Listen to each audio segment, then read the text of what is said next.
All right, let's check on some U.S. economic data.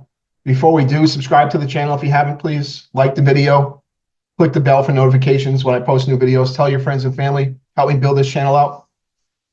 The mainstream media has been embarrassed. The new media, the new place for facts and good information is the podcast world, YouTube, Frank Roche and Hot Topics. All right, so we had some data today that was worthy of discussion. Consumer Price Index for the month of October was released today at 8:30 a.m.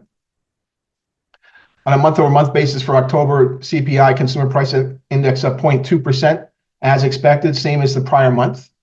Year over year, the headline CPI up 2.6%, as expected, a little higher than the prior month, 2.4%, not good.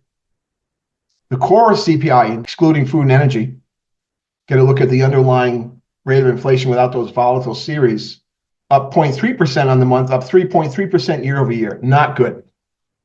I've been saying this since September. The Fed has moved too far too fast. They cut rates again last week, bringing the federal funds rate down to 4.5 to 4.75%. And I think they've made a mistake. We obviously still have an inflation problem. We can see it in the CPI data.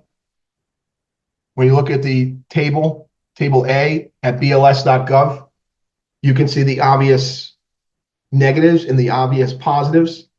The only reason we have some relief in inflation is in the energy sector. That's driven largely by an increase in supply over time and a reduction in demand as the global economy slows, led by the United States and China. You can see energy as a whole down 4.9%, gasoline down 12.2%, fuel oil down 20.8%. Those are the big movers for the current rate of inflation. Important to be sure, right? Energy is a critical part of costs for households and businesses around the world.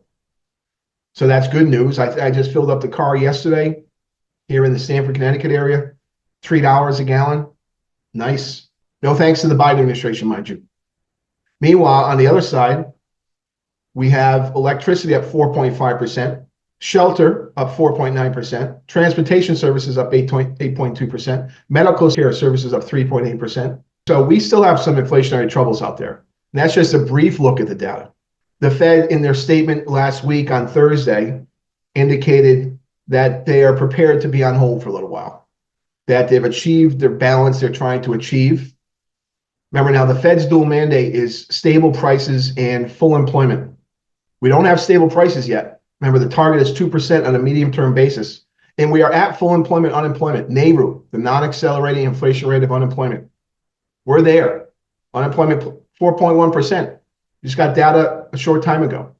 So if you believe the data, the Fed has no business cutting interest rates and should be on hold for an extended period of time here at this current level.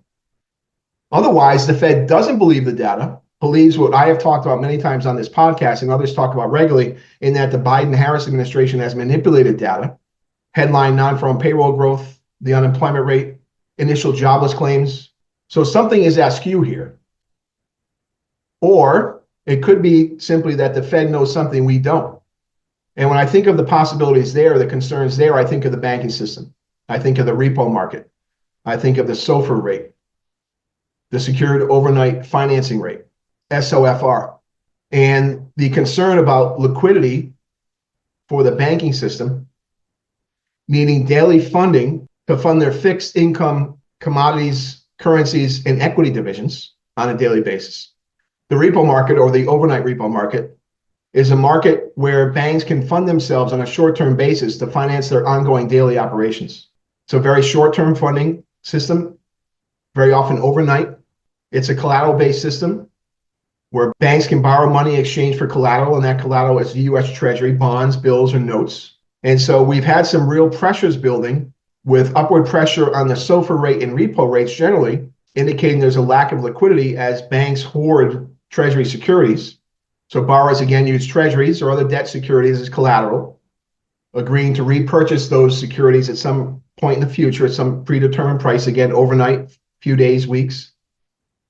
So a bank or a dealer borrows cash from the money market, lends cash to a client such as a hedge fund, or uses it to fund their own daily activities. And repo markets have been tight when banks pull away as acting as the middleman, so to speak, due to higher balance sheet costs for themselves. We've seen this several times over the past few years, most recently in late September, when the SOFR rate, the secured overnight financing rate, soared 13 basis points above the federal funds rate, the effective federal funds rate. And that put a real squeeze on the markets and can really cause some panic.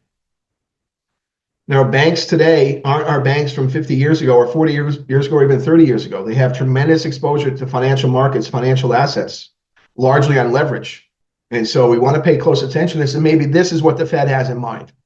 So I mentioned the Fed's dual mandate. They also have to maintain financial stability. And they are the supervisor of the banking system. They are the overseer of risk management. So this hoarding of treasuries, the spike in the SOFR rate, the repo rate, could be a systemic issue that creates more volatility in the overnight market and keeping short-term interest rates elevated. So again, this may be the motivation for the Fed lowering rates rather than their dual mandate. There's apparently relatively inelastic demand for the repo market on a daily basis. Of course, things become tighter at quarter end. And when banks, dealers pull away from that market, as we approach these periodic times in the calendar, it creates real issues, putting upward pressure on interest rates. We still have an inflation problem. We've made good progress, to be sure. But I'm hoping now the Fed's on hold. You know, if you've been listening to me, I've been calling for the Fed to remain on hold for some time now, ever since we got up to 5.5%. In fact, I was looking for a rate jump up to 5.75%. So hopefully they're on hold for a little bit. We have a political transition developing. Many of the things Trump is talking about are inflationary. And so hope the Fed keeps this in mind as well. So a little upward pressure on CPI. Again, headline CPI, 0.2% month over month. Excluding food and energy, up 3.3%. Year over year, the headline 2.6%, and excluding food and energy, up 3.3%.